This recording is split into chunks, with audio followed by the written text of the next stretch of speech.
Olá, meu nome é Fabiana Sasaki, eu sou pesquisadora da área de pós-colheita da Embrapa Mandioca e Fruticultura. Nesse módulo, nós vamos aprender sobre colheita e pós-colheita da mandioca de mesa. Bom, nessa aula, nós vamos falar um pouco sobre fisiologia, manejo e conservação das raízes de mandioca de mesa e qual a sua importância na manutenção da qualidade das raízes. Vocês devem estar perguntando, se eu vou fazer processamento de mandioca de mesa, por que tem que saber sobre fisiologia pós-colheita? E o que é fisiologia? Bom, fisiologia estuda como funcionam os seres vivos. E o que tem a ver isso com a mandioca?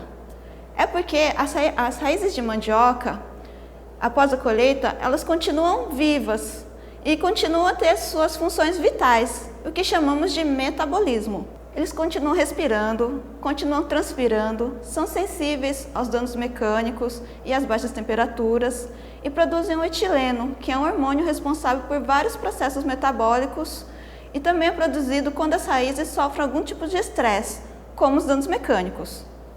Após a colheita, as raízes também são suscetíveis a podridões, que são causados por micro-organismos.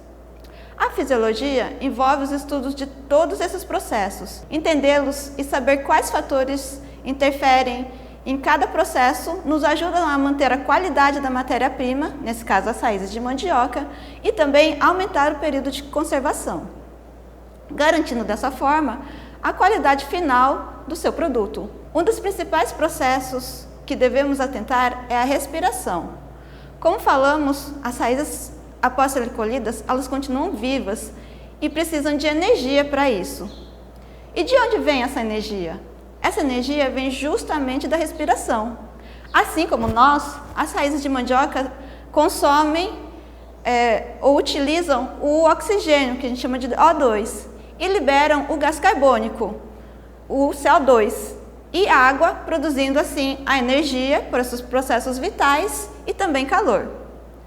Porém, na respiração, além do oxigênio, são consumidos as reservas das raízes. Nesse caso, são os amidos, que é transformado em açúcares e entra no processo respiratório. Por isso, quando as raízes respiram, mais reservas são utilizadas e menor será a sua vida útil, ou seja, menor período de conservação, além da perda de qualidade das raízes. E quais são os fatores que influenciam na respiração? A primeira delas é a cultivar. Diferentes cultivares podem ter taxas respiratórias diferentes e isso pode afetar o período de conservação das raízes. O segundo fator, e um dos mais importantes, é a temperatura. Quanto mais altas as temperaturas, mais rápido as raízes irão respirar e maior será o consumo das reservas dessas raízes, reduzindo dessa forma o período de conservação e também a qualidade das raízes. O ideal é que se mantenha as raízes sempre em temperaturas mais amenas e protegidas do sol. A temperatura é um dos fatores que podemos controlar e veremos mais à frente que o controle da temperatura é uma das formas de conservação pós-colheita. Os danos mecânicos também podem ser controlados por meio da colheita de forma cuidadosa, como vimos anteriormente nesse módulo, e também por meio de manuseio cuidadoso durante a pós-colheita. Outros fatores que afetam a respiração das raízes são a composição atmosférica, ou seja, a quantidade de oxigênio e gás carbônico que envolve as raízes. Isso também afeta a respiração. A presença ou a produção do hormônio etileno também pode causar o aumento da respiração. Esses fatores também podem ser controlados. Mas disso tudo que foi falado até agora, gostaria que ficasse registrado na memória de vocês esta frase: o controle da respiração constitui o princípio básico da conservação das raízes de mandioca. Quanto menor a respiração, maior o período de conservação e melhor será a qualidade das raízes. Outro processo importante que ocorre durante a pós-colheita é a transpiração. E o que é a transpiração? É a perda de água na forma de vapor entre o interior das raízes e o ambiente. No interior das raízes, temos uma umidade relativa de quase 100%. E no ambiente externo, isso é menor, por exemplo, mais ou menos 60%, 70%. E essa diferença faz com que a água saia do interior das raízes e vá para o ambiente. A transpiração traz consequências não muito desejadas para as raízes, como o murchamento, que acarreta na perda de firmeza, alterando a aparência das raízes, o que causa a perda de qualidade e valor comercial, inclusive dos produtos processados. Os danos mecânicos não são exatamente um processo fisiológico, mas eles interferem diretamente na fisiologia das raízes, causando prejuízo para a qualidade das mandiocas. Os danos mecânicos mais comuns são impacto ou queda, abrasão ou arranhões, compressão, ou seja, quando é colocado muito peso em cima das raízes, e corte. Esses danos mecânicos causam aumento da respiração e produção de etileno, e também são portas de entradas para micro-organismos causadores de doenças e podridões. E tudo isso acelera a deterioração das raízes e o aparecimento do distúrbio fisiológico pós-colheita, que vamos ver na próxima aula desse módulo. Isso resulta na redução da vida útil pós-colheita, ou seja, redução do período de conservação e também diminui a qualidade das raízes. E em quais etapas podem ocorrer os danos mecânicos? Bem, basicamente, esses danos podem ocorrer em qualquer etapa, desde a colheita até o armazenamento. Nas fotos acima da colheita, em primeira vista, parece tudo certo, mas se você olhar melhor, podemos ver que muitas raízes estão quebradas e com abrasões. Nas fotos da parte de baixo, podemos ver raízes empilhadas tanto nos sacos quanto no caminhão. Todo esse peso suportado pelas raízes causam danos por compressão. Na foto da direita, ainda temos danos por impacto decorrente do descarregamento, pois as mandiocas são jogadas de cima da carroceria do caminhão e caem no chão sem nenhum tipo de amortecimento. Todos esses danos sofridos pelas raízes de mandioca acarretam no aumento da respiração e redução da vida útil, ou conservação e qualidade das raízes. E como podemos fazer para evitar esses danos mecânicos?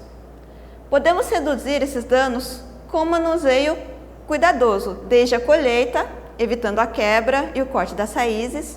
O manuseio após a colheita também deve ser cuidadoso, evitando quedas e abrasões. E o transporte deve ser realizado em caixas plásticas de colheita, pois dessa forma, no empilhamento, quem suporta o peso das raízes são as caixas e não a mandioca.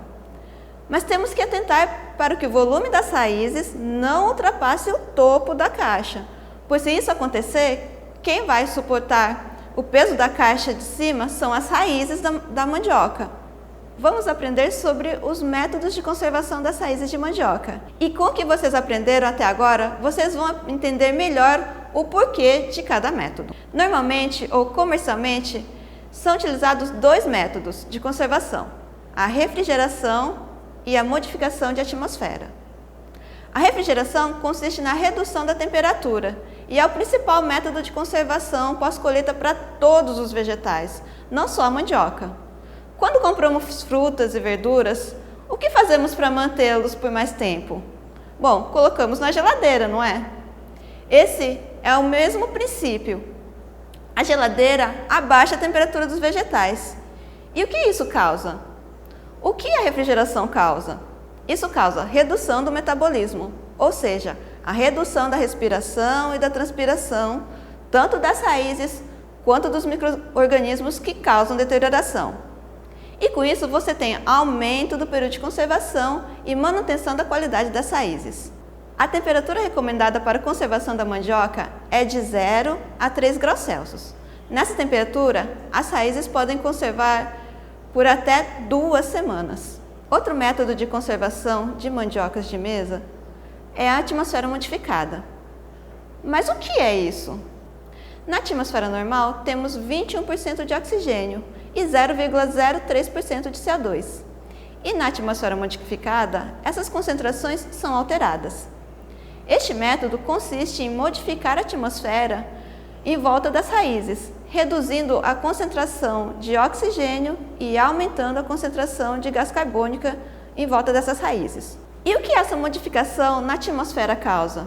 Isso causa redução do metabolismo, respiração e transpiração, e também reduz o crescimento de micro-organismos causadores de podridões, aumentando assim a conservação das raízes. E como fazemos isso? Como fazemos a atmosfera modificada? Fazemos isso com o uso de barreiras ao redor das raízes. o que reduz as trocas gasosas, ou seja, a entrada de oxigênio e a saída de CO2. Normalmente, isso é feito com o uso de filmes plásticos, ou seja, embalagens, que reduzem a saída do gás carbônico e a entrada do oxigênio. Com a própria respiração das raízes, reduzem-se as concentrações de oxigênio e aumentam as concentrações de CO2 no interior das embalagens. Mas temos que tomar cuidado para não reduzir muito as concentrações de oxigênio e não aumentar também muito as concentrações de CO2. Isso pode causar a respiração anaeróbica, ou seja, isso pode causar a fermentação das raízes, causando alteração do odor e sabor das raízes. No caso da mandioca, a parafina é utilizada para formar essa barreira em volta das raízes, promovendo a modificação da atmosfera e aumentando a conservação e manutenção da qualidade das raízes. O uso da parafina, juntamente com a refrigeração, pode conservar as raízes de mandioca por até 2 meses. Nesta aula, aprendemos um pouco sobre a fisiologia pós-colheita das raízes de mandioca, estudando sobre os processos de respiração e transpiração, o que facilitou nossa compreensão sobre os métodos de conservação. Vimos também a importância da redução dos danos mecânicos por meio do manuseio adequado para a manutenção da qualidade das raízes.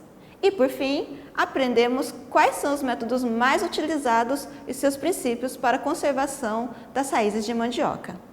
Muito obrigada pela atenção e bons estudos!